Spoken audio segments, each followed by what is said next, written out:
in a post-colonial world.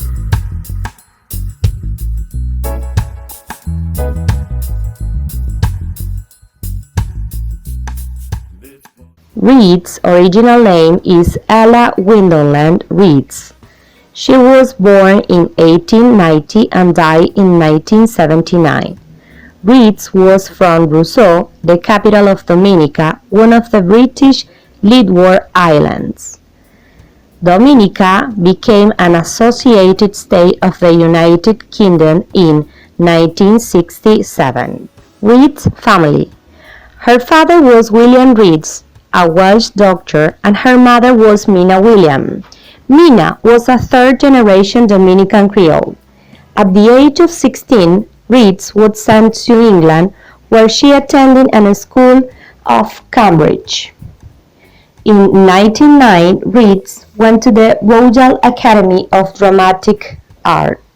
In 1990, Rhys married with the first of her three husbands, Johann Marie, a French-Dutch journalist. They had two children, a son who died young and a daughter. They got divorced in 1933.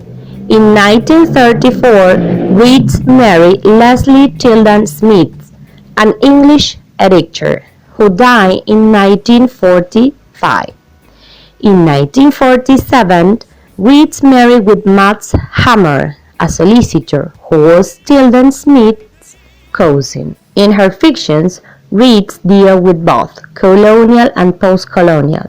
She expresses views and remarks the contradictions between them. She represents Anglophone, expatriates, and migrants. Major themes in her fictions were female Creole identities, family and racial relationships. Important achievements. She is best known for her novel White Sargasso Sea, 1966. She was appointed a commander of the Order of the British Empire for her writing. In 1978, she was appointed a CBE, a commander of the Most Excellent Order of the British Empire in the New York Honors.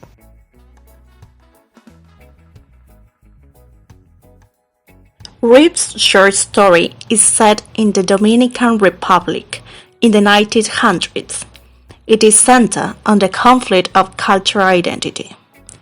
The narrator and her friend Eddie are both English descendant children growing up in the Caribbean. The narrator is a full-blown white English girl, while Eddie has an English father and colored mother. Eddie's father is obsessed with his English heritage and expects Eddie to be too. Both children are unsure of their true cultural identity. This gave the narrator doubts about home. Eddie claims that he doesn't like strawberries or daffodils, which are English symbols that had been imposed by his father, who has a special love for his nation, England, which Mr. Sawyer has been always highlighted as better than the West Indies, where they settle.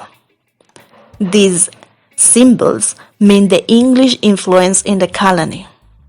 Eddie's father built a room into her house to store his books from England, and Mr. Sawyer hated this place. When Eddie's father died, Eddie claimed the room and books as his own.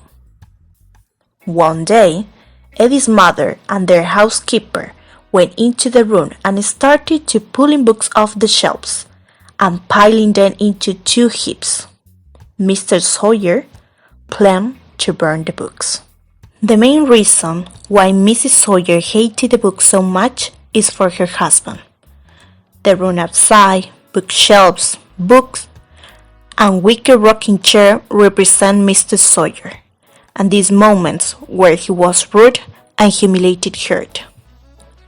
It was an enough reason to contribute to her decision. She makes money off the good ones to give her an economical support and burn the bad ones, which good her peace. This part of the story represented her emotional liberation. Desperately, children try to prevent the books from being burned by both braving and saving some of them. Anyway, Eddie doesn't want to be English like his father. However, those books are Eddie's closest tie to being English and he cherishes them. His father tries to force an English identity upon him, while his mother tries to take his English identity away.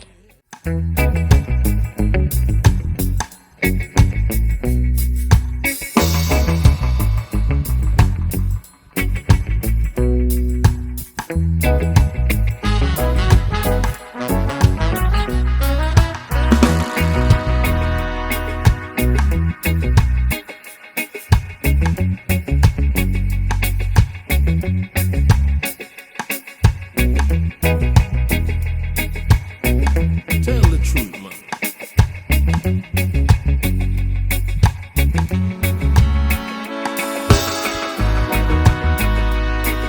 Create a nation state. Default to mandate.